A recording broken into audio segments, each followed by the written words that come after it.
DD news पर।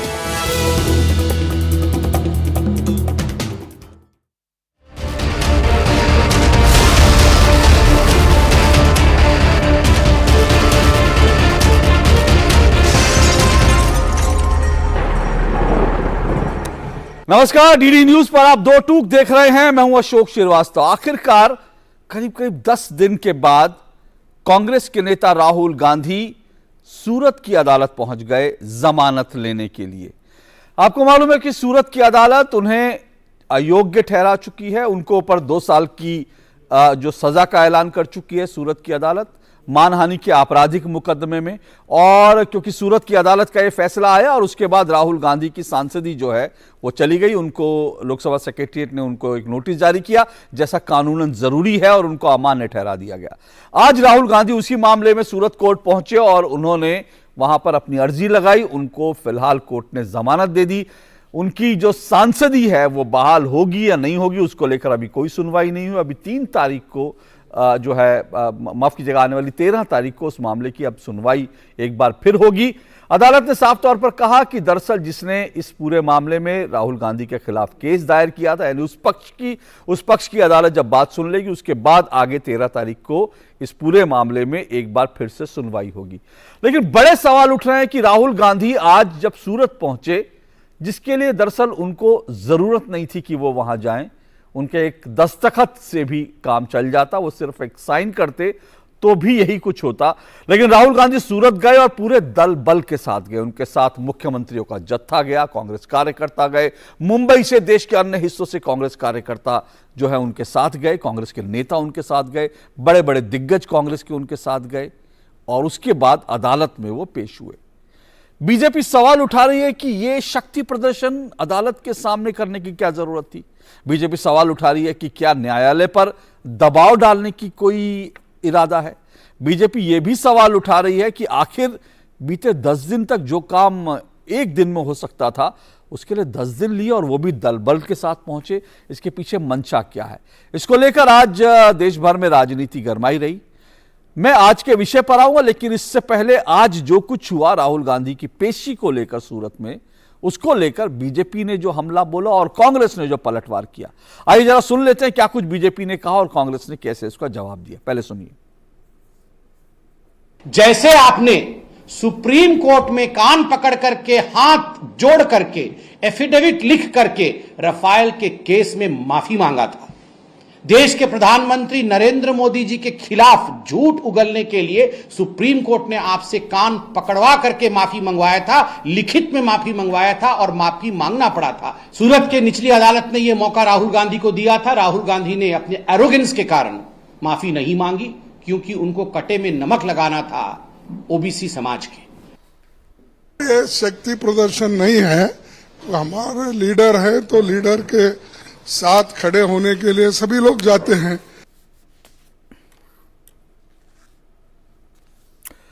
तो ये तो आज जो कुछ हुआ उसको लेकर मैंने बताया, लेकिन आज और भी बहुत कुछ हुआ है, इसी पर आऊंगा मैं।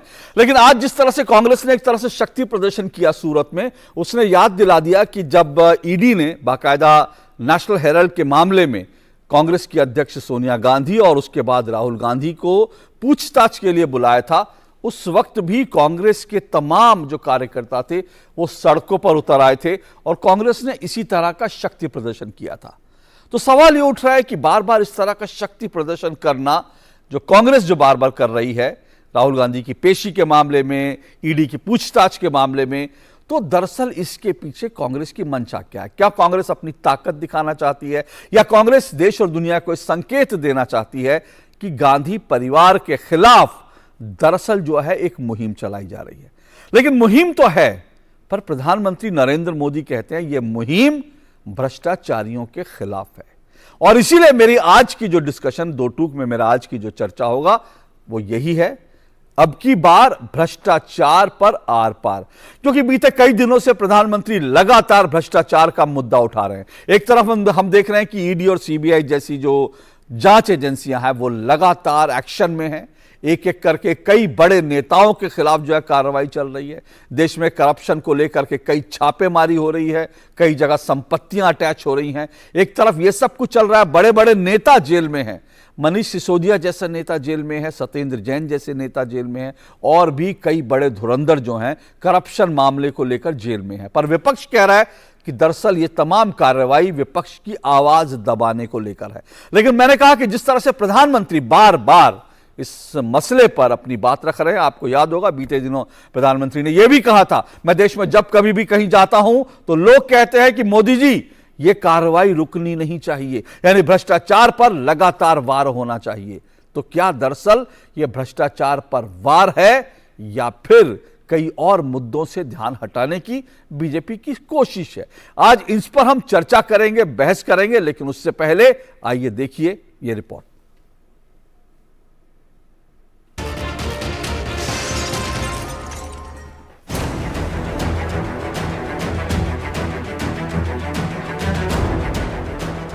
ना डर ना झिझक, करप्शन पर हो एक्शन बेझिझक। प्रधानमंत्री नरेंद्र मोदी ने आज एक बार फिर भ्रष्टाचार के खिलाफ काम करने वाली जांच एजेंसियों को यह साफ संदेश दे दिया। सीबीआई के डायमंड जुबली कार्यक्रम में बोलते हुए प्रधानमंत्री मोदी ने सीबीआई की तारीफ की और कहा, सीबीआई को रुकने या हिचकने की जरूरत नहीं है, कोई भी भ्रष्टाचारी बचना नहीं चाहिए। भ्रष्टाचार के खिलाफ लड़ाई में देश आपके साथ है, कानून आपके साथ है और संविधान आपके साथ है। आज देश में करप्शन के खिलाफ कार्रवाई करने के लिए राजनीति की इच्छा शक्ति में कोई कमी नहीं है। आपको कहीं पर भी हिचकने, कहीं रुकने की जरूरत नहीं है।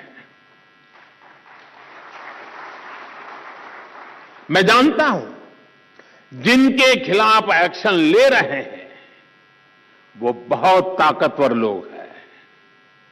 बरसों बरस तक वो सरकार का, सिस्टम का हिस्सा रहे हैं। संभव है कई जगह किसी राज्य में आज भी विकसित सत्ता का हिस्सा हो।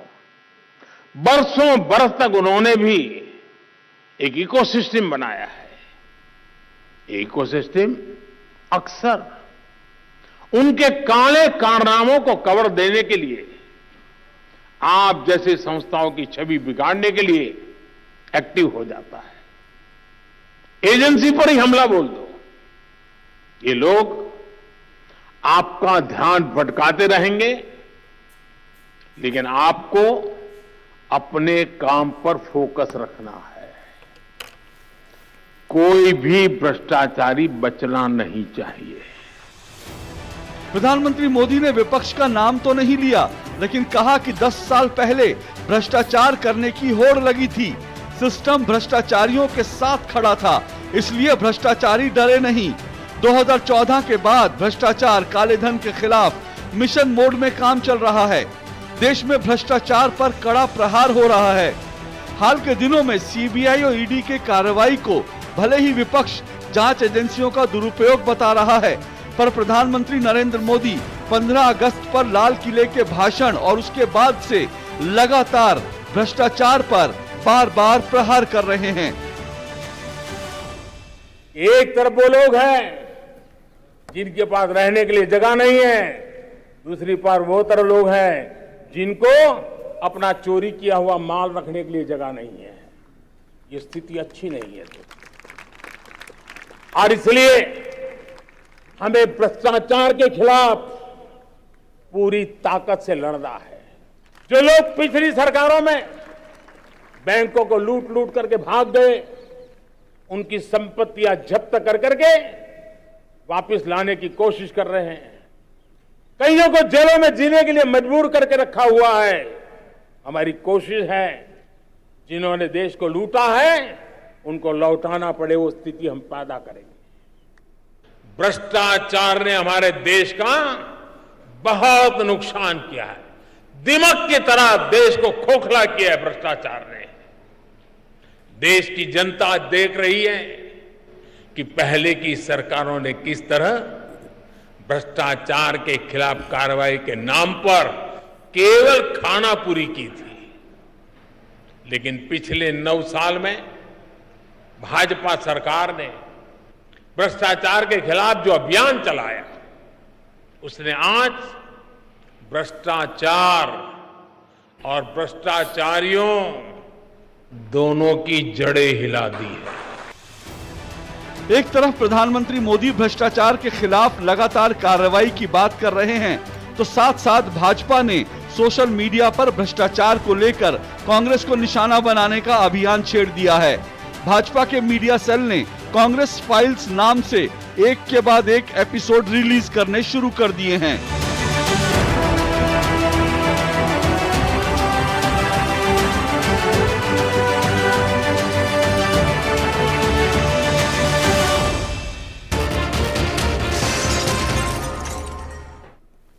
तो आपने रिपोर्ट देखी और इसी को लेकर आज की चर्चा, आज की डिबेट को आगे बढ़ाएंगे। दो टूक में मेरा आज का सवाल आपके सामने है।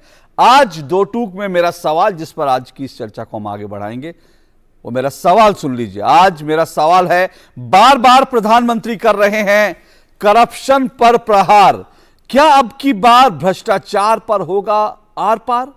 सवाल एक बार फिर सुनिए। बार बार प्रधानमंत्री कर रहे हैं करप्शन पर प्रहार, क्या अब की बार भ्रष्टाचार पर होगा आर पार? यह मेरा सवाल है और उस पर चर्चा करेंगे। मेरे साथ चार मेहमान मेरे साथ जुड़ चुके हैं। आइए चारों मेहमानों का परिचय करवा दूं। मेरे साथ इस वक्त जुड़ चुके हैं रत्नाकर त्रिपाठी जी, कांग्रेस के वरिष्ठ नेता हैं रत्नाकर त्रिपाठी जी। मेरे साथ बीजेपी की तरफ से राकेश त्रिपाठी जी जुड़े हुए हैं, बीजेपी के प्रवक्ता। अनिल कुमार सिन्हा जी मेरे साथ जुड़ चुके हैं, पूर्व डायरेक्टर हैं सीबीआई के। और मेरे साथ सूरत से जुड़ रहे हैं युवराज पोखरना, जो है राजनीतिक विश्लेषक हैं युवराज। चारों मेहमानों का बहुत बहुत शुक्रिया और स्वागत। युवराज, आप सूरत में हैं तो मैं सूरत से ही आज की इस चर्चा की शुरुआत करता हूं। हमको तो दिल्ली में याद है, दिल्ली में जब ईडी ने पूछताछ के लिए बुलाया था सोनिया जी को और राहुल जी को, तब भी कांग्रेस ने ऐसा शक्ति प्रदर्शन किया था। आज एक बार फिर जो है सूरत में शक्ति प्रदर्शन हुआ। कांग्रेस कह रही है कि भाई हमारा परिवार है और हमारे नेताओं को परेशान किया जाएगा तो हम इस तरह से जो है उनके साथ खड़े होंगे, उनके लिए जाएंगे, आवाज उठाएंगे। सूरत में क्या रिएक्शंस हैं आज जो कुछ हुआ उसको लेकर के? नमस्ते अशोक जी, आपके माध्यम से मैं महावीर जयंती और रामनवमी की शुभकामना समस्त देश को दे रहा हूं। देखिए, सूरत की जनता पॉलिटिकली एक चीज समझ चुकी है कि आज जो हुआ कि दो मुख्यमंत्री आ गए, कांग्रेस अध्यक्ष आ गए, एक आला कमान का दिग्गज नेता प्रियंका जी स्वयं आ गई राहुल जी के साथ, तो ये सूरत की जनता को कहीं ना कहीं क्लियर है कि ये शक्ति प्रदर्शन का ही तरीका है। देखिए, अगर राहुल जी चाहते थे तो वो लॉयर के थ्रू अप्लाई कर सकते थे, लेकिन राहुल जी स्वयं आए और पूरे जलवाए जलाल के साथ आए। दूसरा, यदि कांग्रेस चाहती है, जो इनके पास इतने बड़े बड़े राज्यसभा के लॉयर्स हैं, इतने बड़े बड़े दिग्गज नेता हैं इनके पास, तो ये हाई कोर्ट में भी क्वॉशिंग के लिए डाल सकते थे। लेकिन हम लोगों को यहाँ पे ग्राउंड पे जो खबर मिल रही है, हमारा ये आकलन है कि ये इसको लोअर कोर्ट में ही लड़ेंगे। जो फैसला आएगा उसके अकॉर्डिंग अगर पॉजिटिव आता है तो ये भाजपा के विरुद्ध यूज करेंगे, और अगर नेगेटिव आता है तो ये फिर ऊपर के कोर्ट में जाएंगे। धीरे धीरे करके इसको भुनाएंगे मुद्दे को, कि कर्नाटक इलेक्शन से लेके 24 के इलेक्शन तक यही मुद्दा है जो इनको विक्टिम कार्ड खेलना है। तो ये सूरत में पता है शक्ति प्रदर्शन है, और ये सूरत की जो आग निकली है ये पूरे देश में जाएगी। शक्ति प्रदर्शन हर जगह होगा देश भर में, आप देखिएगा आगे। ओके रत्नाकर जी, क्योंकि बार बार प्रधानमंत्री करप्शन की बात कर रहे हैं और दूसरी तरफ जो है कार्रवाई भी खूब तेज हो रही है, जो तमाम जांच एजेंसी हैं, क्या एक नई स्ट्रैटेजी है कांग्रेस की कि करप्शन पर जब कुछ हो तो पब्लिक के बीच एक संदेश जाए कि देखिए विपक्ष की आवाज दबाने की कोशिश हो रही है, और इसीलिए आज का जो पूरा एक नैरेटिव था वो भी यही सेट करने की कोशिश थी कि भाई विपक्ष को दबाया जा रहा है? अशोक जी, उससे आप नैरेटिव सेट करने की कोशिश क्यों करते हैं? विपक्ष को तो दबाया ही जा रहा है। ये तो जनसामान्य जान चुका है कि विपक्ष को दबाया जा रहा है। और हम चाहे बैंड बाजा लेके पहुंचे चाहे अकेले पहुंचे, जो पक्ष है उसके पेट पे क्यों दर्द हो रहा है? तो ये हमारी मर्जी, अगर हमारे लोग हमारे साथ आना चाहें तो वो आएंगे। अगर ये क्या गलती है कांग्रेस की, उसके 3 मुख्यमंत्री हैं या उसके सांसद हैं या राहुल गांधी उसके पूर्व अध्यक्ष हैं? ऐसा कुछ नहीं है ना। तो अगर सूरत में गए, और अभी जो सज्जन बोल रहे थे, मतलब उनके प्रति पूरे सम्मान के साथ उन्हें थोड़ा सा कानून की जानकारी होनी चाहिए। अपील सेशंस में होती है, रिट हाई कोर्ट में होती है। तो प्रोसेस यही है कि पहले हम सेशंस में जाएंगे अपील में। अगर हमारी अपील स्वीकार होती है तो ठीक, नहीं होती है, रिजेक्ट होती है तो हाई कोर्ट में जाएंगे। तो we are duty bound to do that. और आप जिस तरह से कहा जा रहा है कि कांग्रेस पहुंची, सबके साथ पहुंची, शो किया, अरे मैं बनारस से हूं, हमारे शहर में प्रधानमंत्री अगर घंटा हिलाने भी आते हैं ना गंगा आरती पे, तो आप जान लीजिए पूरा मंत्रिमंडल चला आता है, पूरा का पूरा शहर भर जाता है। हमने तो कभी नहीं कहा कि आप इस चीज को शो कर रहे हैं। अगर हमें महसूस हो रहा है कि हमारे साथ अन्याय हो रहा है, देखिए अभी पार्लियामेंट्री कमेटी ने सीबीआई पे रिपोर्ट दी है, इसी दिसंबर में रिपोर्ट दी है। उसकी रिपोर्ट ये कहती है, चिंताजनक रिपोर्ट बताती है, बोलती है कि सीबीआई में शॉर्टेज ऑफ हैंड्स है। डायरेक्टर पूर्व बैठे हैं, मैं गलत नहीं बोल रहा हूं, चेक कर लेंगे। और उसने डाटा दिया है कि जो बोलती है कि कल्मिनेशन टू द कन्विक्शन परिणीति 743 जो 2012 में थी, वो 2018 में 567, 543, 2019 में 467, 2020 में 169 और 2021 में 202 गई। तो उसने उस पर चिंता जताई है। वो मेरी चिंता नहीं है, वो हाउस पैनल जो है उसकी चिंता है। और हां, मैं ये जरूर कहूंगा कि आपको या बाकी लोग को इस पे ऑब्जेक्शन है कि कांग्रेस की ओर से इतने लोग गए, आपको ये दुख नहीं लगा? नहीं, हम ठीक है चलिए, नहीं बोल रहा, क्षमा चाहता हूं अशोक जी, अगर आपको लगता है तो मैं क्षमा करता हूं। नहीं, आप अपनी बात रखिए सर, आप बोलता हूं तो क्षमा करने में कोई दिक्कत नहीं। आप मुझे बताइए, सीबीआई के 60वें साल के फंक्शन में, जिसमें सीबीआई ने प्रियदर्शनी मट्टू केस को लगाया, आपके बॉम्बे ब्लास्ट केस को, पता नहीं कितने केस को लगाया, उसमें प्रधानमंत्री लगातार बोलते रहे कि अभी इस सरकार ने किया है, इस सरकार ने किया है। क्या मतलब इसके पहले सीबीआई ने कुछ किया ही नहीं? आइए, क्या प्रधानमंत्री ये कहना चाहते थे? और प्रधानमंत्री वहां पे सीबीआई की इतनी बड़ी बैठक में पॉलिटिकल एजेंडा चलाते हैं, प्रधानमंत्री चलाते हैं। वो इन बातों पे बात करते हैं कि यहां पे कुछ लोग ऐसे थे जिन्होंने करप्शन किया, वो किया, परिवारवाद किया, भाई भतीजावाद किया। एक चीज बोलना भूल गए, दोस्ती जिंदाबादवाद जो चल रहा है उसको बोलना भूल गए। तो आपको लगता है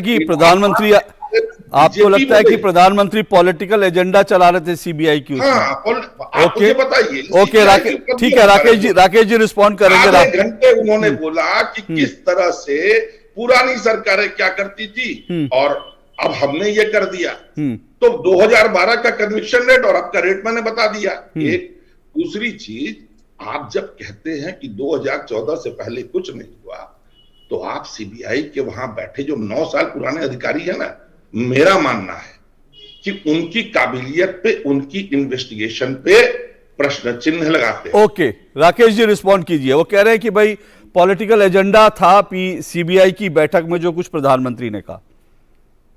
सीबीआई की बैठक पर बात करूं उससे पहले सूरत पर बात करूं। आज सूरत में जिस तरह का वाकया हुआ है, ये इससे पहले देश में ऐसा कभी हमने नहीं देखा कि कोई न्यायपालिका को अपना पॉलिटिकल अखाड़ा बना ले, राजनीतिक अखाड़ा बना। आप न्यायपालिका में आपके एडवोकेट्स जा सकते हैं, आपके पास एडवोकेट की अच्छी टीम है, आप पूरी टीम को अपनी लगा लेते। आपको डर रहा कि कोई एडवोकेट एक अकेला आपका बचाव नहीं कर सकता है, तो आप पूरी एडवोकेट्स के, लॉयर्स की अच्छी पूरी टीम लगा लेते। लेकिन आप अपने मुख्यमंत्रियों को, अपने सांसदों को, अपने विधायकों को, अपना पूरा पॉलिटिकल पार्टी लेकर के एक साथ जाएंगे तो यह माना जाएगा कि आप कोर्ट पर दबाव और अपना प्रभाव ये दिखाने की कोशिश कर रहे हैं, ये चेष्टा कर। और न्यायपालिका के लिए, स्वतंत्र न्यायपालिका के लिए यह हित में नहीं है कि कोई राजनीतिक अपना दबाव प्रभाव दिखाने की चेष्टा करे, जैसे कि आज राहुल गांधी ने की। इसलिए हम कह रहे हैं कि आप न्यायपालिका को राजनीतिक अखाड़ा मत बनाइए, न्यायपालिका के निर्णय पर विश्वास करिए। आप अपील, बिल्कुल रत्नाकर जी ने प्रक्रिया बताई कि अपील कर सकते हैं, बिल्कुल अपील कर सकते हैं। लेकिन हमने यह भी देखा है कि पवन खेड़ा के खिलाफ एफआईआर दर्ज होती है, पुलिस गिरफ्तारी के लिए पहुंचती है, तो इस प्रोसेस का पालन नहीं करते हैं, सीधे सुप्रीम कोर्ट भाग करके जाते हैं। ये प्रक्रिया भी है, इसका भी पालन आप चाहे करने के लिए तो कर सकते हैं, लेकिन प्रक्रिया का पालन क्या कांग्रेस करना चाहती है? क्या कांग्रेस पार्टी ये मानती है कि राहुल गांधी कानून से ऊपर है? क्या उनके लिए भिन्न प्रकार के कानून की अवस्था व्यवस्था होनी चाहिए? और ये बात प्रमोद तिवारी जी ने घोषित तौर पर कहा कि भाई राहुल गांधी को विचार करते समय, उनके बारे में सजा देते समय अलग तरह से विचार करना चाहिए था, क्योंकि वो कोई सामान्य व्यक्ति नहीं है, वो तो कानून से ऊपर है, उनके लिए भिन्न कानून देखा जाना चाहिए, पहली बात। दूसरी बात जो सीबीआई को लेकर के कहा, देखिए ये बात सही है कि सीबीआई की विश्वसनीयता को लेकर के गंभीर सवाल एक समय में खड़े हुए हैं। यूपीए की शासन के दौरान वर्ष 2013 में जस्टिस आर एम लोढ़ा का वो जजमेंट आपको याद होगा अशोक जी बहुत अच्छे से, जिसमें जस्टिस आर एम लोढ़ा ने कहा कि अश्विनी कुमार जिस समय लॉ मिनिस्टर थे और वो पूरी स्टेटस रिपोर्ट चेंज करवा रहे थे, जब उन्होंने कहा कि ये तोता है जो पिंजरे में बंद है और इस पिंजरे में बंद तोता को आजाद होना चाहिए। आज हीरक जयंती पर इस बात को हम गर्व के साथ कह रहे हैं कि अब कोई तोता किसी पिंजरे में नहीं है। सीबीआई अपनी पूरी क्षमता के साथ बिना किसी दबाव और बिना किसी प्रभाव के, बिना किसी राजनीतिक हस्तक्षेप के आज भ्रष्टाचारियों पर कार्रवाई कर रही है और इसी वजह से आज पीड़ा हो रही है, क्योंकि कई बड़े चेहरे आज जिन पर सीबीआई हाथ डाल रही है, तो निश्चित तौर पर प्रधानमंत्री को यह उत्साहवर्धन, ये प्रोत्साहन देने के लिए ये बातें कहनी आवश्यक थी कि सीबीआई अपने काम को पूरी तन्मयता के साथ बिना किसी बाधा के भ्रष्टाचारियों पर हाथ डालने में कोई संकोच न करे। मैं मानता हूं कि हेड ऑफ द स्टेट, अगर देश का प्रधानमंत्री ये बात अगर कह रहे हैं तो किसी भी एजेंसी को ये मनोबल बढ़ता है, ये ताकत आती है। और आज केवल सीबीआई नहीं, आज भ्रष्टाचार से डील करने वाली तमाम केंद्रीय एजेंसियां, मैं ईडी का एक उदाहरण बताऊं आपको कि 4156 करोड़ रुपए आंकड़ा बता रहा हूं, इसको खारिज करना चाहे तो रत्नाकर जी आंकड़ों की जुबानी खारिज करेंगे। 4156 करोड़ रुपए की संपत्ति जब्त करने का काम प्रवर्तन निदेशालय ने किया, लेकिन भारतीय जनता पार्टी की मोदी सरकार आती है, 9 वर्ष के भीतर 1 लाख करोड़ से ज्यादा की संपत्ति ये भ्रष्टाचार की जो थी, ये भ्रष्टाचारियों से जब्त करने का काम ये प्रवर्तन निदेशालय ने किया है। ये परिवर्तन जो आया है ना, कि आज एजेंसियों को पूरी छूट है। इनकम टैक्स की रेट आज सुर्खियां बन रही है, इनकम टैक्स रेट कर रही है और नोटों के जखीरे बरामद कर रही है। ये भ्रष्टाचारियों पर कार्रवाई आवश्यक है और ये बिना राजनीतिक दबाव, बिना प्रभाव, बिना हस्तक्षेप की होनी चाहिए। हाँ, इससे कुछ लोगों के पेट में दर्द होता है तो होने दो, लेकिन जनता के लिए यह आवश्यक। ओके, अनिल जी आपके पास आओ, उससे पहले रत्नाकर जी मैं एक सवाल, क्योंकि आपने अभी कहा कि भाई इससे पहले भी सीबीआई काम करती थी और ठीक है, आप लोगों का पॉलिटिकल नजरिया अलग अलग हो सकता है, जो पार्टी आती है वही, हर पार्टी ये दावा करती है कि हम लोग जो है बहुत सही काम कर रहे हैं, ये तो हर पॉलिटिकल पार्टी करती है। पर अगर आप मानते हैं कि वास्तव में सीबीआई पहले भी काम अच्छा करती थी, तो आप मानेंगे कि आज भी अच्छा कर रही है सीबीआई। आज जो सीबीआई कार्रवाई कर रही है उस पर आपत्तियां क्यों दर्ज आप लोग कराते हैं, जब जांच एजेंसी आज जब एक्शन लेती हैं। अभी हाल का ये मैं आपको ताजा बता दूं, मनीष सिसोदिया को लेकर अब तो कांग्रेस और आम आदमी पार्टी साफ साफ नजर आते हैं, कहते हैं कि नहीं ये सीबीआई गलत कर रही है मनीष सिसोदिया की गिरफ्तारी को लेकर। जबकि आज ही सीबीआई की जो विशेष अदालत है उसने जो अपना ऑर्डर पास किया उसमें साफ तौर पर लिखा है कि सीबीआई ने मनीष सिसोदिया को गिरफ्तार करके कोई गलत काम नहीं किया है, बहुत सही किया है, क्योंकि जो किंग पिन है पूरे शराब घोटाले के वो मनीष सिसोदिया, ये अदालत कह रही है। फिर आप लोग तो खड़े होते हैं संजय सिंह के साथ और नारे लगा रहे होते हैं कि सीबीआई मिसयूज कर रही है, फिर कहां जाता है आप लोगों की नैतिकता? देखिए, मैं आपको एक बात बताता हूं, क्रमवार चालू करता हूं। आंख थोड़ी कमजोर है मेरी, दिमाग नहीं कमजोर है। माननीय त्रिपाठी जी के पीछे कानून की किताबें दिखाई दे रही हैं, अगर मैं गलत नहीं हूं। और मैं बीएचयू लॉ स्कूल का स्टूडेंट रहा हूं और स्कॉलरशिप होल्डर रहा हूं। मेरे टीचरों को मुझसे बड़ा गर्व है। आज भी प्रोसेस ये बता रहे थे, पवन खेड़ा राहुल गांधी में पैरेलल खींच रहे थे। पवन खेड़ा क्या कन्विक्ट हुए थे राकेश जी? पवन खेड़ा को आसाम पुलिस उतार के एयरप्लेन से ले जा रही थी। लाइफ एंड लिबर्टी का मामला होता है। राहुल गांधी कन्विक्ट हुए, कन्विक्ट होने के बाद सजा गई, एक प्रोसेस का मामला है। अब अगर राकेश त्रिपाठी चाहते हैं कि प्रोसीजरल लॉ को छोड़ करके हम जम कर जाए हाई कोर्ट, तो मैं उनको वेलकम करता हूं कि वो आके पहले हम लोग की ओर से रिटाई कर दें, सुओ मोटो कर दें। किसने रोका? अगर वो प्रोसीजर जम करना चाहते हैं। दूसरी चीज, जी हाँ, ईडी को जब्त करने का अधिकार है। जैसे उन्होंने बोला 4600 करोड़ कुछ जब्त और 1 लाख कुछ करोड़ जब्त हुआ। 1% से भी कम, इसी पार्लियामेंट्री कमेटी की रिपोर्ट में है, ईडी का कन्विक्शन रेट है। राकेश जी एक बात बताइए, अगर ये लोग कन्विक्ट नहीं हुए तो उन जम संपत्तियों का क्या होगा? सर नहीं, एक मिनट राकेश जी जवाब नहीं, सुनिए सर, नहीं आपको मैं बिल्कुल रत्नाकर जी एक मिनट सर, रत्नाकर जी मैं आपके एक आंकड़े को मैं उसको करेक्ट कर रहा हूं, क्योंकि ईडी ने जो आंकड़ा दिया है वो ये कहता है कि ईडी का कन्विक्शन रेट 96 90% है, 97% है। अभी सर, आपने जो कहा, सर मैं बता रहा हूं कैसे, मैं बता रहा हूं, वो पूरा मेरे सामने आंकड़ा है। ईडी ने साफ तौर पर बताया कि हमने जो है 2005 से लेकर अब तक जो है 5,906 केस दर्ज किए, फाइल किए हैं, 1,142 पे चार्जशीट लगी है, 25 केस ऐसे हैं जिनके ट्रायल पूरे हुए हैं, जिनमें 24 में कन्विक्शन हुआ है। 25 केस सर मैं रख लूं पूरी बात, सर पूरी बात, उसके बाद आता हूं अशोक भैया। हाँ बोलिए। तो 25 केस में से 24 के ट्रायल 25 केस के ट्रायल पूरे हुए, जिसमें 24 को कन्विक्शन हुआ, तो आंकड़ा 1% पर आया। बाकी जो आप कह रहे हैं कि इतने दर्ज किए, उनमें तो जाहिर तौर से अभी जांच चल रही है उसमें। आप अगर बोल चुके हो तो बोलूं मैं? बिल्कुल बोलिए। 2005 से आज तक कितने केस आपने बताए? 5,000 कितने? 5,906 केस। और कितने में चार्जशीट हुई? 1,142। और कितने में कन्विक्शन हुआ? 24 में कन्विक्शन हुआ, 25 केस का ट्रायल पूरा हो गया। थोड़ा मेरा गणित कमजोर है अशोक जी। 2023 को जरा 2015 से थोड़ा घटाइए, कितना बचता है? कितना 2005 को 2023 से घटाएंगे तो कितना आएगा सर? 2005 को मतलब 2005 के अंक को यदि हम 2023 के अंक से घटा दें, सर आप हिसाब करिए। मैंने तो आप हिसाब कीजिए ना। अरे सर मैं तो हिसाब में कमजोर हूं, मैंने तो सवाल पूछा, मेरा तो सब कमजोर है। आप सर आप बिल्कुल बोलिए। मैं तो आपको वो जो ईडी ने, नहीं सुनिए सर, मैंने जो ईडी ने अपनी बाकायदा ईडी ने जो प्रेस कॉन्फ्रेंस करके जो नोट जारी किया, मैं तो वो आपके सामने रख रहा हूं। अब आप बता दीजिए इसमें गलत क्या है। एकदम आप रख रहे हैं, और मैं आपको वो आंकड़ा दे रहा हूं जो पार्लियामेंट्री कमेटी ने रखा है, पार्लियामेंट में। मैं वो आंकड़ा दे रहा हूं जो इवैल्यूएशन कमेटी है उसने रखा है। ईडी क्या बोलती है? 15 साल में ईडी ने 5,000 केस दर्ज किए, 1,100 कुछ में चार्जशीट की, 25 में किया। इतने में तो अगर सरकारी प्राइवेट नौकरी में होते ना, तो जो पिंक स्लिप बोलते हैं आप अंग्रेजी में, वो तो आती गई होती। ईडी क्या देखा कि भाई केदारनाथ जी जाओ, आराम करो। और मैं, आप जो ये पूछ रहे थे मुझसे, अभी राकेश जी ने बोला, मैं कहा ना प्रोसीजरल लॉ आप जंप नहीं कर सकते, एक चीज। और इनकम टैक्स, एक मिनट सुन लीजिए अशोक प्लीज, 1-2 मिनट समय दिया कीजिए। बिल्कुल आपको सर पूरा समय दे रहा हूं, निश्चिंत रहिए। आती है तो संपत्ति जब्त करती है, वो मुझे लगता है उससे अधिक होगी जो ईडी जब्त की है। लेकिन अगर कन्विक्ट नहीं होता है तो वो वापस हो जाती है।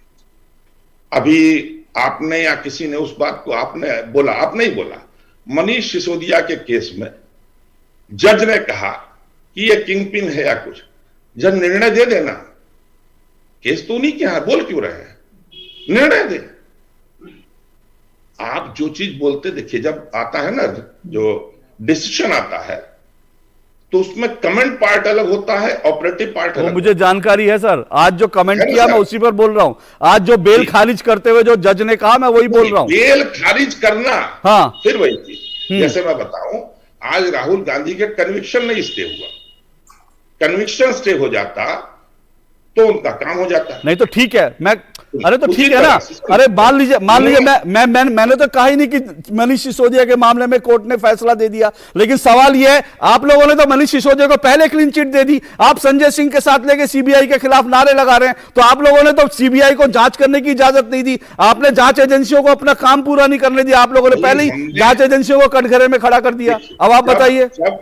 जब हमको ये लगता है कि सीबीआई, हाँ आपको लगता है, बोलूं मैं? बिल्कुल बोलिए सर, मैं यही तो कह रहा हूं। सारा सवाल यही है कि मुझको ये लगता है, कांग्रेस को कभी लगता है, कभी बीजेपी को लगता है, और जांच एजेंसियों को बीच में आप लोग झुला देते हो, जांच एजेंसियों को काम नहीं करने देते हो। नहीं कर सकते ना। 2017 में जब सीबीआई के स्पेशल कोर्ट के जज ने, ओपी सैनी जी ने जजमेंट दिया 2G स्कैम का, तो उन्होंने कहा कि ये चुनिंदा लोगों द्वारा बनाई गई चीज है।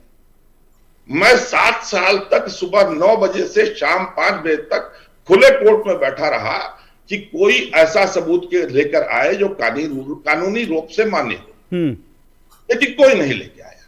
तो हम जब इस बात को महसूस करते हैं कि सीबीआई इन केसों में पॉलिटिकल प्रेशर में काम कर रही है, तो हम बोलेंगे।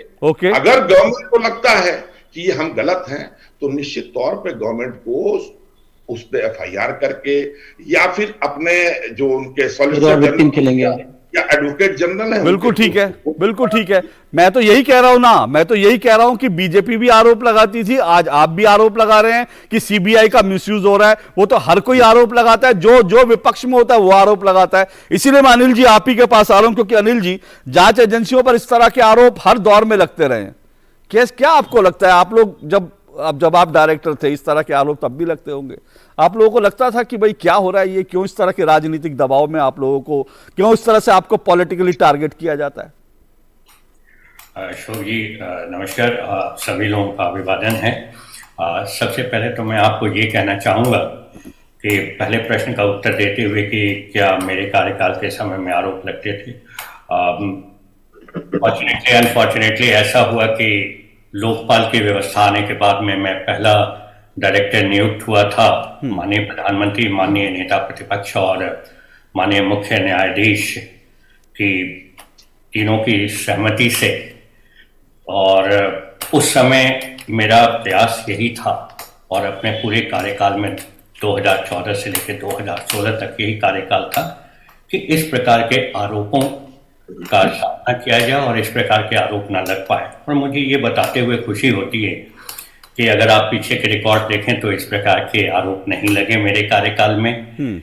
और दूसरी बात ये है कि आज 60 साल का कार्यकाल जो था सीबीआई का अब तक का, उसके परिप्रेक्ष्य में ये गोष्ठी हुई थी। उसके परिप्रेक्ष्य में आज जो आयोजन हुआ था, उसके बाद चिंतन शिविर लगा। चिंतन शिविर में बहुत गंभीर विषयों पे चर्चा की गई है, जो आज के बदलते परिप्रेक्ष्य में अपराध का स्वरूप बदल रहा है, बैंकिंग फ्रॉड से संबंधित और पंचायत स्कीम से संबंधित और साइबर क्राइम से संबंधित। इन पे अब रहा पक्ष विपक्ष के बीच के वार्तालाप का, और ये लोग किस प्रकार राजनीतिक प्रतिद्वंदिता हो या पॉलिटिकल इंटरेस्ट हो, उसके लिए जांच एजेंसियों पे सवाल होते हैं। और मैं कह सकता हूं कि इस प्रकार के सवालों से जांच एजेंसियों के ऑफिसर जो वहां काम करते रहते हैं, इन्वेस्टिगेटिंग ऑफिसर्स और उनके प्रमुख जो हैं, वो प्रभावित नहीं होते। हम लोग प्रभावित नहीं होते, क्योंकि देखिए 4 दशक से करीब 4 दशक का मेरा कार्यकाल रहा है पुलिस सेवा में, और मैंने अपने एएसपी डेज से देखा है कि जब कभी भी आप इन्वेस्टिगेशन करेंगे तो एक पक्ष को आप सेटिस्फाई करेंगे और एक पक्ष को आप संतुष्ट नहीं कर पाएंगे। बिल्कुल। इससे आप संतुष्ट नहीं कर पाएंगे तो नेचुरली कुछ न कुछ बातें कहेंगे। पुलिस एजेंसीज का, इन्वेस्टिगेटिव एजेंसीज का, सीबीआई का, ईडी का, एनआईए का या स्टेट की पुलिस का से संबंधित जो भी है एंटी करप्शन ब्यूरो, उनका काम क्या है? उनका काम है, जैसे रत्नाकर त्रिपाठी साहब अभी कह रहे थे प्रोसीजरल लॉज के बारे में, तो मैं ये बताऊं कि जांच एजेंसियों का काम होता है इन्वेस्टिगेट करके और न्यायालय में सारे साक्ष्यों को प्रस्तुत करना, जिसके आधार पे दोष का निर्धारण हो सके और निर्धारण के पश्चात जो व्यक्ति दोषी पाया जाए उनकी सजा निर्धारित हो सके। जांच एजेंसियां सिर्फ न्यायालय से संबद्ध होती हैं। जब लोकपाल एक्ट बना था तो उस समय ये बात हुई थी कि सीबीआई को इस प्रकार की स्वायत्तता दी जाए जिससे वो निर्बाध रूप से, स्वतंत्र रूप से काम कर सके। और आज के परिप्रेक्ष्य में मैं नहीं जानता हूं ये कितना सम्यक होगा कहना, लेकिन मैं ये बता सकता हूं कि मेरे कार्यकाल में, जो कि माननीय प्रधानमंत्री जो वर्तमान में है वही प्रधानमंत्री उस समय भी थे, एक भी अवसर ऐसा नहीं आया जब सरकार की ओर से मुझे ये कहा गया हो कि आपको इस प्रकार का काम करना है या इस प्रकार का काम नहीं करना है। ये मैं आज आपको खुलेआम कह रहा हूं। उस समय भी मेरे से जो पत्रकार बंधु लोग मिलते थे उनको भी ये मालूम है। पता नहीं शायद मेरी छवि रही होगी इस प्रकार की या जो भी कारण रहा होगा, मेरे पास तो इस प्रकार की कभी भी किसी से न तो पैरवी आई न दबाव आया। ओके। तो मैं ये कैसे मान लूं कि आज के अफसर जो कर रहे हैं काम, उनके ऊपर कोई दबाव आता होगा, क्योंकि एक एग्जाम्पल होता है, उसी एग्जाम्पल के बेसिस पे आगे भी काम होते हैं। ओके। हाँ, अपेक्षाएं जरूर होती हैं। अपेक्षाएं सिर्फ राजनीतिक लोगों की ही नहीं होती हैं, जनता की भी अपेक्षाएं होती हैं। जनता की अपेक्षाएं होती हैं कि दोष का निर्धारण करने के लिए इन्वेस्टिगेशन जल्दी से जल्दी हो।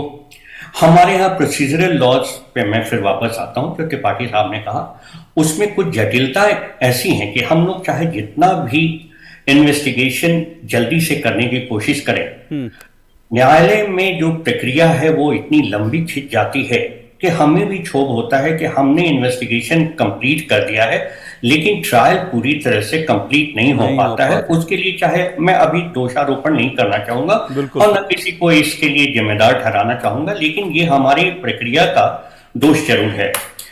दूसरी बात मैं ये कहना चाहूंगा कि इसमें सेटिस्फैक्शन डिससेटिस्फैक्शन को अगर दरकिनार रखें तो आज प्रधानमंत्री जी ने कुछ और भी बातें कही हैं, और देश में एक ही प्रधानमंत्री होते हैं और प्रधानमंत्री की बात को बहुत गंभीरता से सुनना चाहिए और समझना चाहिए।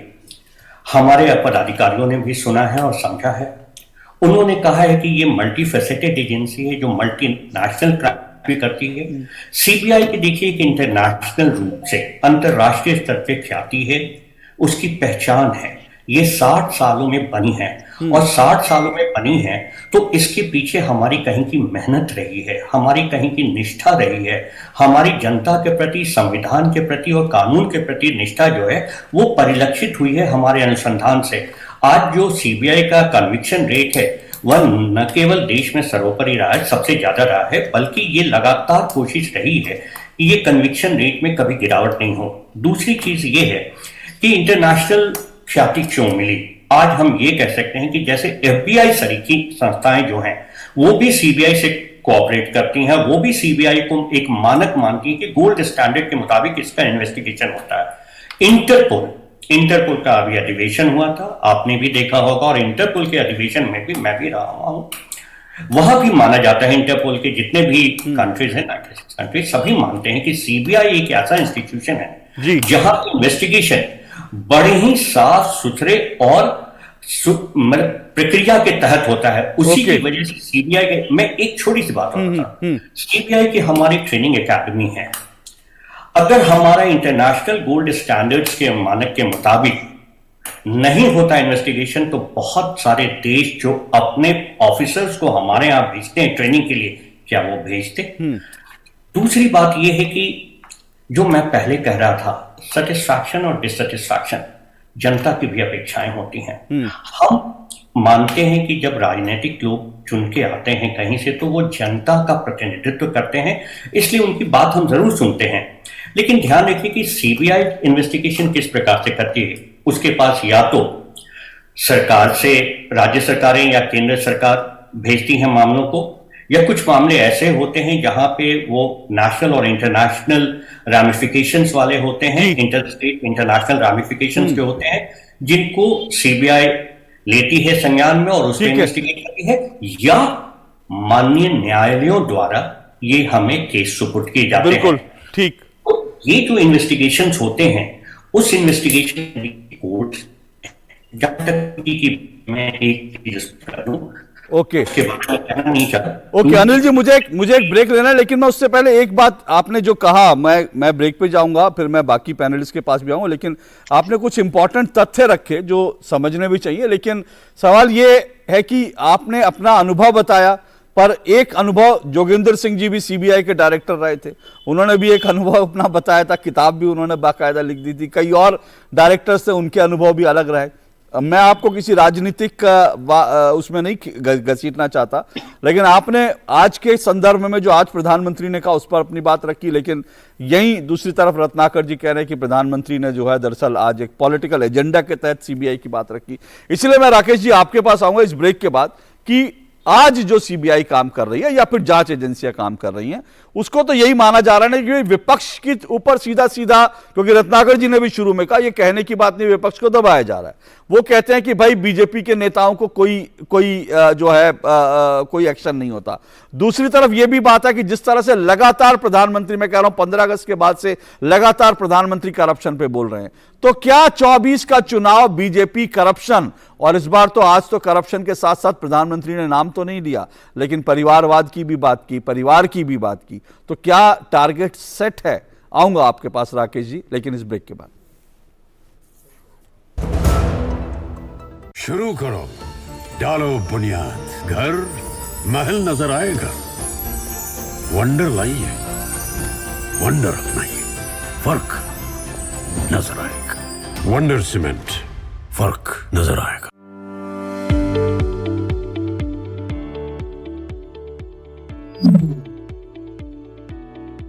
आज सुबह सुबह दुकान छोड़कर कहाँ जा रहे हो? मैं चला फूड सेफ्टी का लाइसेंस बनवाने। अब ये कौन सा नया लाइसेंस आ गया? नया नहीं भाई, बहुत जरूरी लाइसेंस है। ये लाइसेंस अब सभी खाद्य सामग्री का व्यापार करने वालों के लिए अनिवार्य है। परंतु मेरी दुकान और काम तो बहुत छोटा है, फिर भी मुझे ये लाइसेंस बनवाना पड़ेगा। तुमने बिल्कुल सही सवाल पूछा है। जिनका सालाना व्यापार 12 लाख रुपए से कम है, उनके लिए रजिस्ट्रेशन की सुविधा है, और वो भी सिर्फ 100 रुपए के मामूली से शुल्क पर। और जिनका व्यापार 12 लाख रुपए से ज्यादा है, वो 2000 रुपए के शुल्क पर लाइसेंस प्राप्त कर सकते हैं। अच्छा भाई, अब ये तो बताओ, इस लाइसेंस या रजिस्ट्रेशन के फायदे क्या हैं हम लोगों के लिए? इसके बहुत से फायदे हैं, जैसे ये हमें कानूनी सुरक्षा प्रदान करता है, कस्टमर के बीच हमारी साख मजबूत करता है, जिससे हमारा व्यापार बढ़ता है, और सबसे जरूरी बात, खाद्य सुरक्षा को मजबूत बनाता है, जो हम सबकी एक जिम्मेदारी भी है। अरे वाह, एक लाइसेंस के इतने सारे फायदे! ये तो हम सभी खाद्य सामग्री बेचने वालों को तुरंत ले लेना चाहिए। रुको, मैं भी तुम्हारे साथ चलता हूँ। हाँ जरूर चलो, दोनों साथ चलते हैं। फूड सेफ्टी का रजिस्ट्रेशन या लाइसेंस आप खुद से ऑनलाइन भी अप्लाई कर सकते हैं, या फिर डिपार्टमेंट ऑफ फूड सेफ्टी, जो मयूर भवन कनॉट प्लेस पर स्थित है, के सुविधा केंद्र की मदद से भी अप्लाई कर सकते हैं। दिल्ली खाद्य संरक्षा विभाग द्वारा जनहित में जारी। तो दो टूक आप देख रहे हैं। अब की बार भ्रष्टाचार पर आर पार, ये सवाल इसलिए है क्योंकि प्रधानमंत्री लगातार जो है वो कह रहे हैं, लगातार भ्रष्टाचार का मुद्दा उठा रहे हैं। 15 अगस्त के बाद से लेकर कई बार प्रधानमंत्री ने साफ तौर पर कहा है कि भ्रष्टाचार पर रुकना नहीं है, उस पर लगातार कार्रवाई चलती रहेगी। आज सीबीआई के डायमंड जुबली के जो कार्यक्रम था उसमें भी उन्होंने कहा कि सीबीआई जो काम कर रही है वो किसी से बिना डरे, बिना झिझके जो है लगातार काम करे, भले ही वो बड़े से बड़े लोग हों, ताकतवर लोग हों। तो ये प्रधानमंत्री ने आज सीबीआई को साफ संदेश दिया। उधर विपक्ष को लगता है कि जांच एजेंसियां सिर्फ जो हैं वो विपक्ष को निशाना बना रही हैं, विपक्ष की आवाज दबाने के लिए। इन्हीं सब पर चर्चा कर रहे हैं। 4 मेहमान मेरे साथ जुड़े हैं। राकेश त्रिपाठी जुड़े हैं बीजेपी से, रत्नाकर त्रिपाठी मेरे साथ कांग्रेस के नेता हैं, वरिष्ठ नेता हैं अनिल कुमार सिन्हा, पूर्व डायरेक्टर हैं सीबीआई के, और युवराज पोखरना है राजनीतिक विश्लेषक है। राकेश त्रिपाठी जी, ऐसा लगता है कि जिस तरह से मैंने सीरीज में कहा कि भाई प्रधानमंत्री तो लगातार बात उठा रहे हैं, आज तो बीजेपी ने कांग्रेस फाइल्स के नाम से जो है फिल्में रिलीज करनी शुरू कर दी। एक बार फिर से आप लोग 2014 से पहले के करप्शन की याद दिला रहे हैं। तो क्या इस बार 24 में करप्शन पर ही आर पार होगा? परिवारवाद की भी बात प्रधानमंत्री कर रहे हैं, परिवारवाद पर आर पार होगा? देखिए अशोक जी, 2004 से लेकर के 2014 तक कांग्रेस की सरकार रही है, और 2014 से लेकर के 2024 तक भारतीय जनता पार्टी की सरकार। ऐसे में जनता के सामने एक तुलनात्मक अध्ययन तो आना चाहिए ना, कि 10 वर्षों में यूपीए की सरकार कैसे रही और 10 वर्षों तक एनडीए की सरकार कैसे रही, इन दोनों के बीच में परिवर्तन क्या है। एक वो सरकार थी जब जल थल नभ सब जगहों तक घोटाले हो गए थे, लगभग 48 खरब 20 अरब का घोटाला करने का काम कांग्रेस की सरकारों ने किया। आदर्श सोसाइटी घोटाले से लेकर के और कॉमनवेल्थ घोटाले तक, 2G घोटाले से लेकर के कोलगेट घोटाले तक, पूरे देश में ऐसे निराशा का भाव उत्पन्न हुआ था। लेकिन आज परिस्थितियां कैसे परिवर्तित हुई है कि देश में एक ईमानदार प्रधानमंत्री आते हैं, परिश्रमी प्रधानमंत्री आते हैं, जो आंखों में आंखें डाल करके कह सकते हैं कि मैंने कोई भ्रष्टाचार नहीं किया, ना किसी भ्रष्टाचार को संरक्षित करने का काम किया। हालांकि कांग्रेस पार्टी ने भरपूर प्रयास किया कि 2019 के लोकसभा चुनाव में चौकीदार चोर है के नारे को लेकर के जाए, राफेल के मसले को उठाए। जनता ने जवाब दे दिया, हम भी चौकीदार, मैं भी चौकीदार, और उसके कारण कांग्रेस पार्टी पूरी तरह से मुंह की खाई। और आज तो क्या 24 का चुनाव भी करप्शन पर होगा? क्या 24 का चुनाव करप्शन पर होगा? निश्चित तौर पर करप्शन एक बहुत बड़ा मुद्दा होगा कि कैसे कांग्रेस की सरकार ने। और अशोक जी, एक मैं गंभीर बात करूंगा, देखिए कोई भी अपराध होता है वो इंडियन पेनल कोड के तहत दर्ज किया गया कोई गंभीरतम अपराध, कोई हत्या जैसा अपराध ही ना हो, डकैती जैसा अपराध भी ना हो। ऐसे अपराध किसी व्यक्ति के विरुद्ध होते हैं, परिवार के विरुद्ध होते हैं।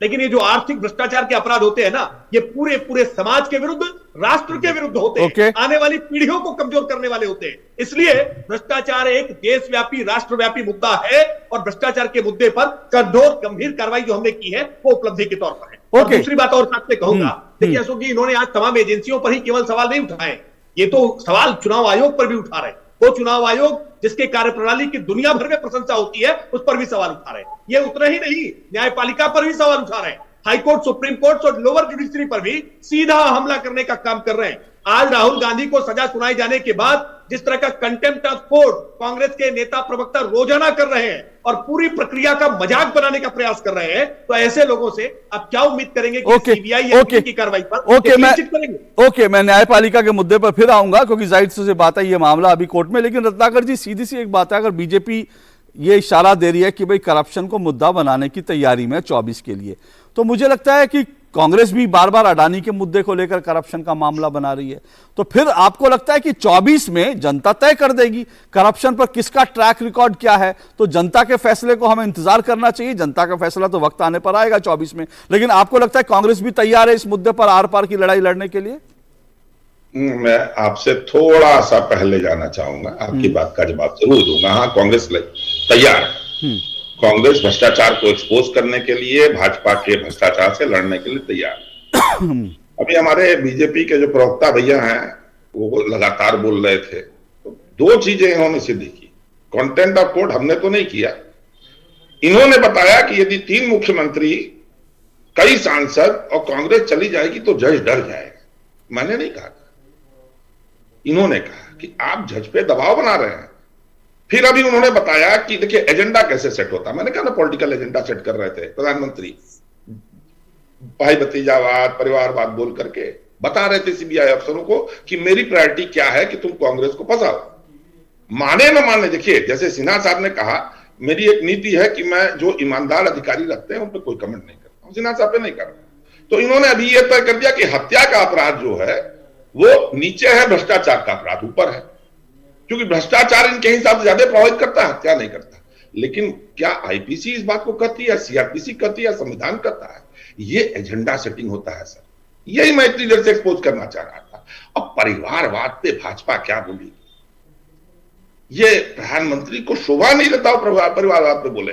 उन्होंने तो नए एक दोस्तवाद को जन्म दिया जिसमें अमित शाह आते हैं और फिर उनके लड़के जयशाह आते हैं। परिवारवाद में अनुराग ठाकुर आते हैं, धर्मेंद्र प्रधान आते हैं, पीयूष गोयल आते हैं, रविशंकर प्रसाद आते हैं, वरुण गांधी, सनी देओल, धर्मेंद्र, हेमा मालिनी, प्रवेश वर्मा, विजय गोयल, अभिषेक सिंह। अरे अभी हमारे यहाँ से परिवारवाद से वसुंधरा आगे को रखे ही हुए थे, ज्योतिरादित्य जी को ले गए और वो जितेंद्र प्रसाद के लड़के एक मिनट तो ये बोल लेने दीजिए प्लीज। आप बोलिए बाबा, मेरा मुद्दा आज का सुनिए आप। उन्होंने मेरा मुद्दा परिवारवाद उन्होंने कहा, सुनिए उन्होंने कहा, आपने जवाब दिया परिवारवाद। एक मिनट रुकिएगा, एक मिनट सर। उन्होंने परिवारवाद की जिक्र की, आपने इनके परिवार। मेरा मुद्दा मैं इसमें नहीं जाना चाहता। आपने अभी कहा, सुनिए आपने अभी, मैं आप ही को बोलने का मौका दे रहा हूं आपने, क्योंकि मैं विषय पर रहना। अभी आपने कहा कि अनिल जी ने, मैं ईमानदार अधिकारी हैं, मैं उन पर, और आप ये भी कहे कि प्रधानमंत्री एजेंडा सेट कर रहे थे। अनिल जी ने तो यह भी बताया कि जब तक वो डायरेक्टर रहे उनके पास एक फोन नहीं आया, किसी ने उनसे कहा नहीं ये करो। तो जो प्रधानमंत्री अपने माथत किसी अधिकारी को फोन नहीं करते, किसी एजेंसी को फोन नहीं करते, वो सब बड़ी सभा में एजेंडा सेट कर रहे हैं। आप गजब बातें कर रहे हैं रत्नाकर जी। अशोक जी, फोन करना और अपरोक्ष रूप से करने में अंतर है। वैसे तो मैं चाहूंगा, मैं आ रहा हूं, मैं बोलूं कि ना? बोलिए। वैसे तो अभी हाल ही में उज्जवल निकम जी ने, जो सीबीआई के स्पेशल एडवोकेट थे, बॉम्बे ब्लास्ट, दाऊद इब्राहिम, ये सब का उन्होंने केस देखा। उन्होंने इस बात को ऑन एयर कहा कि केंद्र में सरकार थी कांग्रेस की और प्रदेश में सरकार थी कांग्रेस की। सुनील दत्त सांसद थे, मंत्री थे, लेकिन किसी एक व्यक्ति ने मुझे फोन करके नहीं कहा कि सुनील दत्त को बचा दो, संजय दत्त को बचा। भाजपा कहती थी कि कांग्रेस प्रभावित कर रही है। तो वो कहें तो वो सदाचारी हैं, हम कह दे रहे हैं तो हम दुराचार कर रहे हैं, कदाचार कर रहे हैं। ऐसा थोड़ी है। मैं तो आपको दोनों पैरल खींच रहा हूं। इसीलिए मैंने कहा कि मैं सिन्हा साहब के बोले किसी, हाँ उनकी एक चीज की मैं सराहना करूंगा, मैं उनको जानता नहीं हूं, लेकिन अभी उन्होंने इस बात को जो बोला, ये मैं भी बोल रहा हूं, मेरा व्यक्तिगत विचार है, संस्थागत विचार है, सीबीआई को स्वायत्त कर दीजिए। सीबीआई को? और चुनाव की बात कर रहे थे सर आपने क्या कहा सीबीआई को? सर एक मिनट, आपकी सर आप ही की बात पूछ रहा हूं। अरे रत्नाकर जी, आपकी बात मुझे ठीक से सुनाई नहीं दी, आपकी आवाज दब गई। मैं आपने एक इंपॉर्टेंट स्टेटमेंट दिया। आपने क्या कहा? सीबीआई को स्वायत्त कर दीजिए पूरी तरह कर दीजिए, यानी आपको लगता है सीबीआई अभी स्वायत्त नहीं है, तो ठीक है अनिल जी से जल्दी से पूछ लेता हूं। ठीक है अनिल जी, सीबीआई स्वायत्त नहीं है, जल्दी से। अशोक जी मैं आना चाहूंगा। हाँ बिल्कुल, मैं युवराज जी आपको ले रहा हूँ, 1 मिनट सिर्फ अनिल जी से एक कमेंट, नहीं 1 मिनट अनिल जी से एक कमेंट ले लूं। सर मत बोलिए अशोक जी। इलेक्शन कमीशन क्या है सर? आपने कहा सीबीआई को स्वायत्त कर दीजिए, तो मैं यही जानना चाहता हूं ना सीबीआई। अरे सर आपने कहा सीबीआई को स्वायत्त कर दीजिए, मैं यही तो पूछना चाहता हूं क्या सीबीआई स्वायत्त है कि नहीं, यही तो अनिल जी से पूछना चाहता हूं। अनिल जी इसीलिए तो सर, अनिल जी इसीलिए तो मेरे साथ हैं सर, अनिल जी इसीलिए तो मेरे साथ हैं। अरे बाबा आपको अरे सुनिए रत्नाकर जी, आपको लगता है सीबीआई स्वायत्त नहीं है, आपने कहा सीबीआई को स्वायत्त कर दीजिए। मैं अनिल जी से यही तो पूछना चाहता हूं क्या सीबीआई को स्वायत्त करने की जरूरत है? आपने जो मुद्दा उठाया उसका जवाब तो आने दीजिए। चलिए मैं इसको थोड़ा सा आगे कर अरे सर प्लीज स्वतंत्र कर दीजिए, आप ही बोलेंगे केवल। इलेक्शन कमीशन है, अब आपको समझ में आ गया? तो मैं तो कहता हूं इलेक्शन कमीशन भी स्वतंत्र है। आप ना माने सर, आप लोग तो ईवीएम को भी नहीं मानते, किसी को नहीं मानते हैं। मुझे उस डिबेट में नहीं जाना है, सर 1 मिनट रुकिए सर 1 मिनट रुकिए। अभी आपने एक स्टेटमेंट दिया, वो मेरे लिए आज की डिबेट में बड़ा इंपॉर्टेंट है। अनिल जी, फिर मैं युवराज जी आपके पास आ रहा हूं। अनिल जी, क्या सीबीआई स्वायत्त नहीं है? क्योंकि कांग्रेस को लगता है सीबीआई स्वायत्त नहीं है। मुझे नहीं पता आपको शायद लगता हो कि 2014 से पहले सीबीआई स्वायत्त थी, आपको शायद ये लगता हो, आज आपको लगता है ना कि स्वायत्त नहीं है। अनिल जी रिस्पॉन्ड कीजिए, फिर मैं युवराज आपके पास आता हूं। स्वायत्तता जो है, ऑटोनॉमी जो है, ये रिलेटिव कॉन्सेप्ट है। सीबीआई जहां तक इन्वेस्टिगेशन का सवाल है उसमें पूरी तरह से उसको ऑटोनॉमी है, स्वायत्तता है। ये मैं बिल्कुल दावे के साथ कह सकता हूं कि इन्वेस्टिगेशन के मामले में। अब जहां तक रिलेटिव टर्म्स की बात आती है, वहां पे एक बात आपको और बता दूं, ऑटोनॉमी का मतलब क्या होता है? ऑटोनॉमी का मतलब ये नहीं होता है कि निरंकुशता आ जाए, ऑटोनॉमी का ये मतलब नहीं होता है कि उच्छृंखलता आ जाए। सीबीआई जैसी गंभीर इन्वेस्टिगेशंस करने वाली एजेंसी हो या ईडी हो या एनआईए हो, इनकी स्वायत्तता जैसे एफबीआई के साथ भी है, बहुत सारी चीजों के लिए सरकार पे, संविधान पे, न्यायालय पे निर्भर होती है। उस निर्भरता को आप स्वायत्तता से जोड़ के नहीं देख सकते। और वो निर्भरता क्या होती है? वो डिपेंडेंस होता है, जैसे स्टेट पुलिस फोर्सेस से या सेंट्रल पुलिस फोर्सेस से हम वहां से ह्यूमन रिसोर्सेज लेते हैं, सरकार से धन लेते हैं, ताकि हम अपने इन्वेस्टिगेशन के लिए जो हमारे वेयर विरॉल है उनका इस्तेमाल कर सकें। लेकिन जहां तक इन्वेस्टिगेशन का सवाल है, इन्वेस्टिगेशन के मामले में पूरी तरह से स्वायत्त है, और ये लोकपाल एक्ट बनने के बाद ये व्यवस्था सुदृढ़ हुई। आज इलेक्शन कमीशन की बात आप कह रहे हैं या दूसरी एजेंसीज के जो 3 लोगों के माननीय लोगों का पैनल है, वो डायरेक्टर सीबीआई के अपॉइंटमेंट के साथ शुरू हुआ था, और यही स्वायत्तता की तरफ में पहला और निर्णायक कदम था। Okay, thank you sir. और मैं एक चीज और आपसे कहना चाहूंगा, जो बाद में आप समय देंगे तो मैं कहूंगा, which is a very important thing जो इस डिबेट में आप मिस कर रहे हैं, और पब्लिक को ये बात जाननी चाहिए। ओके, मैं आऊंगा सर। युवराज आप रिस्पॉन्ड कीजिए जल्दी से। जी अशोक जी, आजाद भारत में नेहरू जी ने बोस के परिवार का फोन टैप किया था, इमरजेंसी के में चर्चा नहीं करता। राजीव गांधी जी ऐसा कानून लेके आए थे जिसके तहत किसी का भी वो फोन टैप कर सकते हैं, मैं वो भी बात नहीं करता। 2002 के दंगों की जांच करने के लिए जो एसआईटी बनी थी, उसके चीफ थे आर.के. राघवन। 2020 में उन्होंने अपनी एक पुस्तक निकाली, मेमोर अ रोड वेल ट्रेवल्ड। उसमें वो स्वयं लिख रहे हैं कि मुझे यूपीए के मंत्री और उस सरकार से बहुत प्रेशर था कि नरेंद्र मोदी के विपक्ष में मैं फैसला लाऊं और उनको इंप्लीकेट करूं, मैं वो भी बात नहीं करता। 2005 में सोहराबुद्दीन एनकाउंटर जो हुआ था, उसके दौरान सीबीआई की ही लीगल टीम ने कहा था कि अमित शाह के खिलाफ कोई केस नहीं बनता, लेकिन वहां के सुपरवाइजिंग ऑफिसर ने बोला कि नहीं बनता तो भी अरेस्ट करो, अमित शाह को अरेस्ट करोगे तभी तो कुछ एविडेंस और डॉक्यूमेंट आएंगे, और ये आएंगे तभी तो मोदी को हम फंसाएंगे। ये तो अलग बात है कि भाई भला हमारी कोर्ट का कि गुजरात हाई कोर्ट ने अमित शाह को बेल दे दी। तो ये त्रिपाठी जी बहुत बड़े विद्वान लॉयर है, मैं उनको नमन करता हूं नेशनल टीवी पे। सर, जब गुजरात हाई कोर्ट ने अमित शाह को बेल दे दी तो आप लोग लीगल रेमेडीज क्यों नहीं लेते हैं? ओके ओके, मैं उस डिबेट में छोड़ दीजिए। युवराज उस विषय पर एक मिनट, युवराज उस विषय पे किसी और दिन मैं पहले उस पर कई दिन चर्चा कर चुका हूं, उसके लीगल एस्पेक्ट बहुत सारे हैं। अब तो कांग्रेस चली गई, इसलिए फिलहाल जो है हम इंतजार करना पड़ेगा कि कोर्ट आगे क्या करता है 13 तारीख की सुनवाई का। लेकिन जल्दी से अनिल जी, आप जो इंपॉर्टेंट पॉइंट मिस कर रहे थे, समय मेरे पास कम है, मैं चाहता हूं आप 1 मिनट में वो रख दीजिए, फिर मैं रत्नाकर जी और जो है राकेश जी की रिएक्शन लूंगा जल्दी से। जी अनिल जी। देखिए, आज माननीय प्रधानमंत्री महोदय ने एक बात और भी कही, चैलेंजेस फॉर द फ्यूचर। तो चैलेंजेस फॉर द फ्यूचर क्या है? आज जो क्राइम का जो डायमेंशन है, उसका जो स्वरूप है वो बहुत बदल रहा है। इंटरनेशनल रैमिफिकेशंस के क्राइम हो रहे हैं, आर्थिक अपराध और भ्रष्टाचार से संबंधित जो है उसको पार्टी से अलग हट करके देखिए। ये भ्रष्टाचार एक ऐसा मुद्दा है जो किसी एक व्यक्ति, किसी एक दल या किसी एक पर्टिकुलर ग्रुप से या कहीं से रिलेटेड नहीं है, और न प्रधानमंत्री ने इसकी चर्चा की, बल्कि प्रधानमंत्री ने सीबीआई को ये कहा कि आप फाइनेंशियल क्राइम्स जो हैं, जिसका करप्शन एक पार्ट है, उसके लिए अपने आप को प्रिपेयर कीजिए कि उन चैलेंजेस को कैसे मीट कर सकते हैं। आप देखिए, साइबर स्पेस में हैकिंग होती है, ओटीपी भेज करके लोगों के बैंक अकाउंट्स खाली कर दिए जाते हैं। करप्शन के ऐसे इंटरनेशनल रैमिफिकेशंस हो गए हैं कि यहाँ का पैसा कहीं और भेजा जाता है और वो डिजिटल मीन्स से चला जाता है। उसी तरह से काउंटर फिटिंग, स्मगलिंग, नार्कोटिक्स की किडनैपिंग, ये सारी चीजें हो रही हैं। बिल्कुल। मैं एक बात और उन्होंने कही थी जो कि मैं यहां दोहराना बहुत जरूरी समझता हूं। देखिए, सीबीआई में, और ये मेरे कार्यकाल में भी हुआ, उसके बाद भी हो रहा है और पहले भी हुआ था, वो क्या था कि जनता के बीच में एक अटूट विश्वास है सीबीआई पे। ऐसा नहीं कि दूसरी एजेंसियां सक्षम नहीं है, लेकिन उनमें कुछ दुरूहता है, कुछ जटिलता है, जिसकी वजह से जब कभी भी होता है तो एक पब्लिक डिमांड होता है कि ये केस सीबीआई को। और मैं ये कहना चाहूंगा आप लोगों से, ये मेरा विनम्र निवेदन होगा कि एक बैड जो वर्कमैन होता है, जो वर्कस्मिथ होता है, वही अपने टूल से फाइट करता है। जो कुशल कारीगर नहीं होता है, वही औजारों से लड़ाई करता है।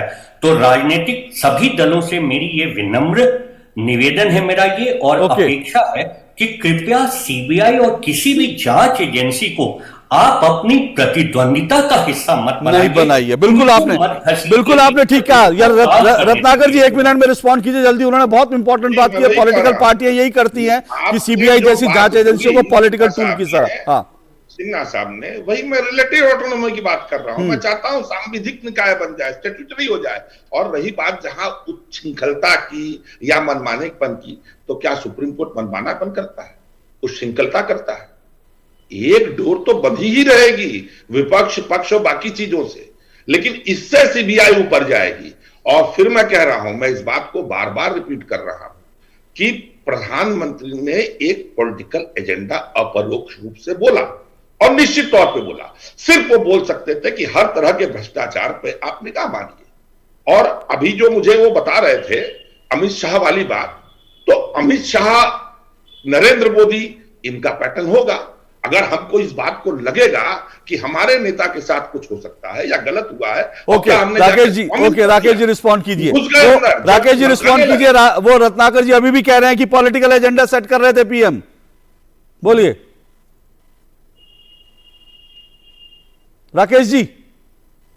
नहीं, देखिए, रत्नाकर जी नहीं मानेंगे, ये बात सही है, इनको एजेंसियों का दुरुपयोग लगता रहेगा। लेकिन मैं एक खूबसूरत बात भारत के संविधान की कहूं, भारत के संविधान ने स्वीकार किया सेपरेशन ऑफ पावर के सिद्धांत को, और इस वजह से न्यायपालिकाएं स्वतंत्र मानी जाती हैं। और कोई भी एजेंसी कोई भी जांच करे, किसी के दबाव प्रभाव से करे, लेकिन अपनी रिपोर्ट सबमिट करेगी कोर्ट के सामने, और कोर्ट निष्पक्षता से काम करती है। और मैं इसलिए फिर इस डिबेट के अंतिम चरण में कहूंगा कि कोर्ट के निर्णयों पर हाथ जोड़कर प्रार्थना कर रहा हूं, जिस तरह की टिप्पणियां कांग्रेस के नेता प्रवक्ता कर रहे हैं, ये करना बंद करें। देश का विश्वास न्यायपालिकों से डिगाने की चेष्टा मत करें।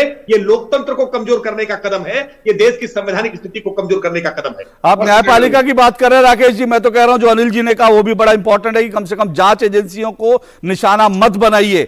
पार्लियामेंट्री कमेटी जो मैं वही कह रहा हूं, मैं एग्जैक्टली वही कह रहा हूं कि जांच एजेंसियों को निशाना मत बनाइए। जांच एजेंसियां जो काम कर रही हैं बहुत शानदार तरीके से काम कर रही हैं। जांच एजेंसियों ने अपना ट्रैक रिकॉर्ड भी रखा है। पॉलिटिकल जो संसदीय समिति में आप उसको कैसे देख रहे हैं उस पर निर्भर करता है, लेकिन अगर 25 केस जो है कंप्लीट हुए हैं, उनमें से 24 में कन्विक्शन हुआ है, तो ईडी का जो है वो जो कन्विक्शन रेट है उसको भी सैल्यूट करना चाहिए, और सीबीआई जिस तरह से काम कर रही है उसकी भी प्रशंसा करनी चाहिए, क्योंकि सीबीआई का भी जो ट्रैक रिकॉर्ड है वो बेहतरीन है। कम से कम जांच एजेंसियों को निशाना मत बने। बहुत बहुत शुक्रिया दो टूक में आप सभी का जुड़ने के लिए। आज फिलहाल दो टूक में इतना ही। तो अब की बार जो है भ्रष्टाचार पर आर पार की जो लड़ाई है वो अभी जारी रहेगी 24 तक। इस पर अभी बहुत कुछ होगा, बहुत कुछ कहा सुना जाएगा, बहुत राजनीतिक विवाद होंगे, प्रतिवाद होंगे, बहुत डिबेट होंगी। लेकिन आज के लिए इतना ही। नमस्कार।